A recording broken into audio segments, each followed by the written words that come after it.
Hi guys, welcome to Science Data. Studying is not complex. So in our previous videos, we are discussing about how to solve trapezoidal rule and Simpson rule. Okay, I hope those problems are helpful for you. So in this video, we would like to discuss one new topic. Okay, so before going to our topic, first of all, we observe one thing in our previous videos. Okay, so అదేంటంటే first of all మనకు function ఇచ్చారు. Function ఇచ్చిన తర్వాత దాన్ని ట్రెపెజాయిడల్ రూల్లో Simpson రూల్లో చేయమని చెప్పారు.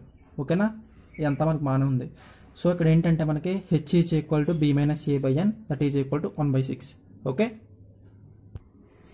So H is equal to 1/6 వచ్చినప్పుడు మనకి ఏమైంది, ఎక్స్ పాయింట్స్ అనేవి 0, 1/6, 2/6, 3/6 అండ్ సో ఆన్ వచ్చినాయి కదా. So that difference between these 2 points, so 2 adjacent points అనేవి ఏంటంటే సేమ్ ఉంటాయి అన్నమాట.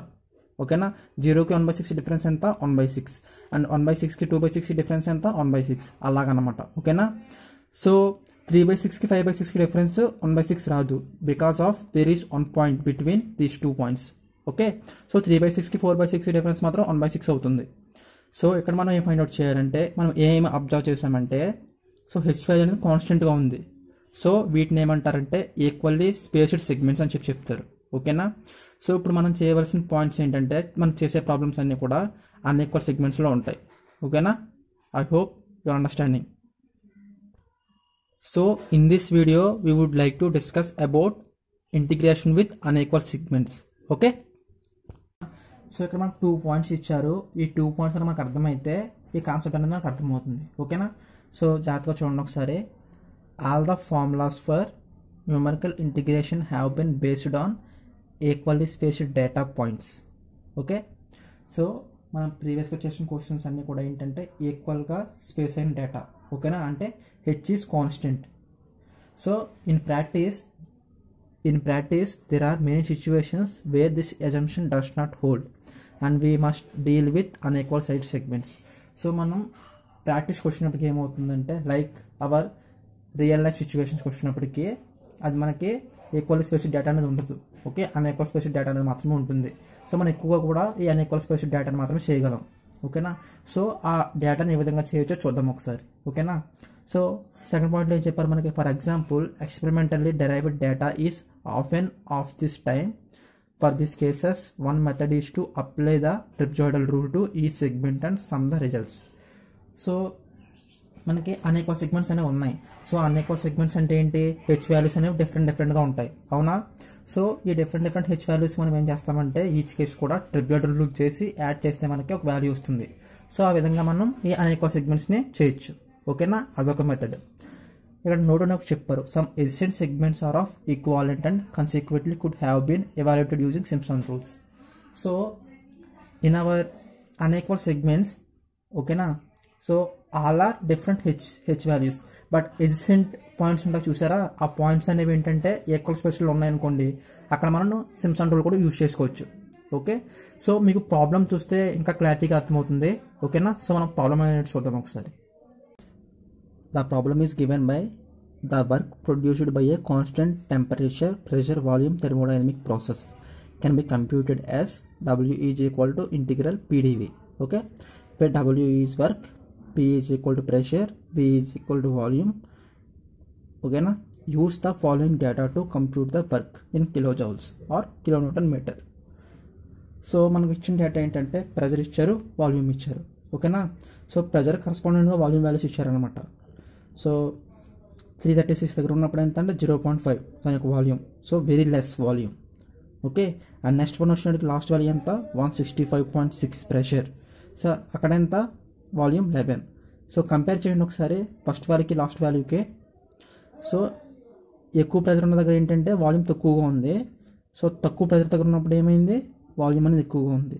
So from our thermodynamic okay processes, so from the boys law pressure is inversely proportional to volume at constant temperature. ఓకేనా, so ఇది mechanical స్టూడెంట్స్కి బాగా అర్థమవుతుంది.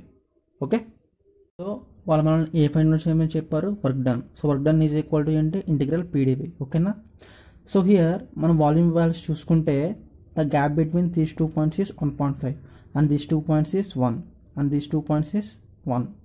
So these 2 points is 2. So చూసారా ఇక్కడ అన్నీ కూడా ఏంటంటే ఈక్వల్గా స్పేస్ చేసి లేవు.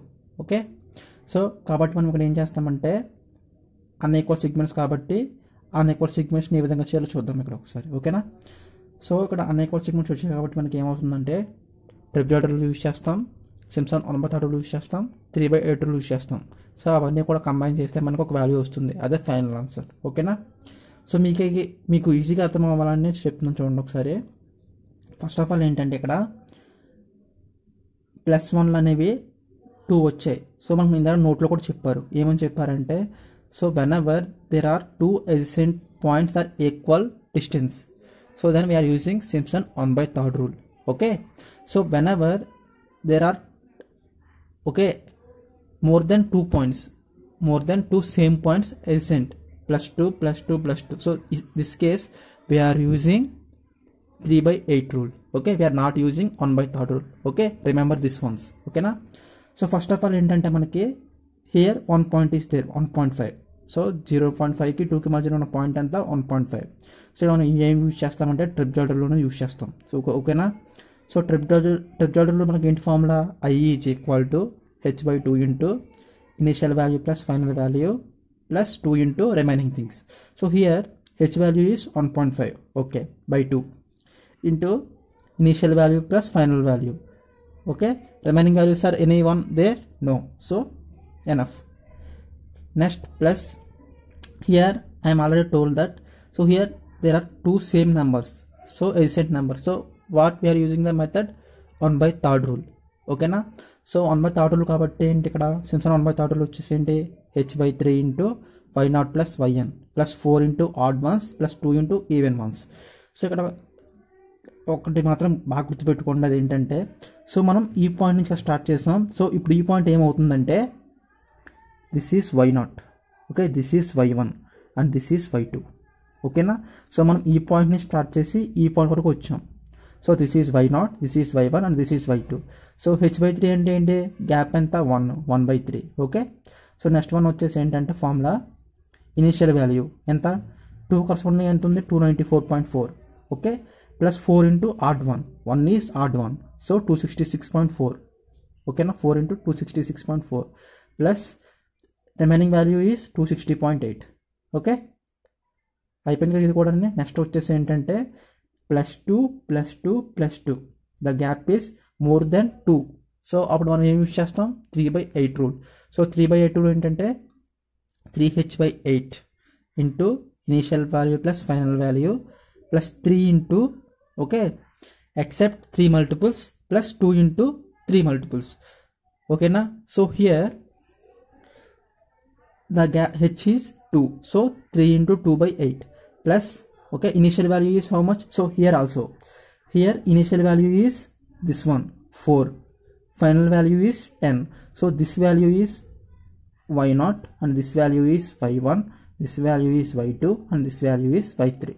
okay na, for our understanding purpose I am writing here. okay na, so ఇక్కడ ఏం జరుగుతుందంటే first of all initial value is 4 corresponding to 260.8. okay, plus 3 into except 3 multiples, like 3 multiples కాకుండా ఉన్నవి ఏంటి y1 y2, సో 6 కరెస్పాండింగ్ ఉంది అంతా 260.5. Okay, and 8 corresponding ఎంత ఉంది 249.6.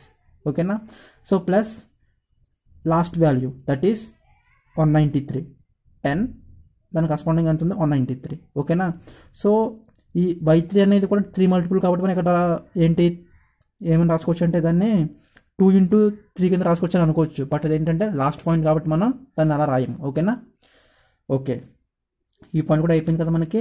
సో నెక్స్ట్ వచ్చినప్పటికి ఏంటంటే plus here there are another 2 points 10 11, so the gap between these 2 is 1 + 1. ఓకేనా, సో నాకు స్పేస్ సరిపోక కింద రాశాను నేను. సో చూడండి ఇక్కడ, సో ఇక్కడ 2 points ఉన్నాయి కాబట్టి మనం ఏ మెథడ్ యూస్ చేయాలి, ట్రిబ్యులేటర్ రూల్ యూస్ చేయాలి again. So h value is 1 కాబట్టి 1/2 ఇంటూ సో 10 కరెస్పాండింగ్గా 193 అండ్ 11 కరెస్పాండింగ్గా 165.6. ఓకేనా, సో ఇలా ఈ వాల్యూస్ అన్ని మీరు సబ్స్టిట్యూట్ చేసుకున్న తర్వాత దాని మీద క్యాలిక్యులేట్ చేసుకుంటే మీకు వర్క్ డన్ వాల్యూ వస్తుంది.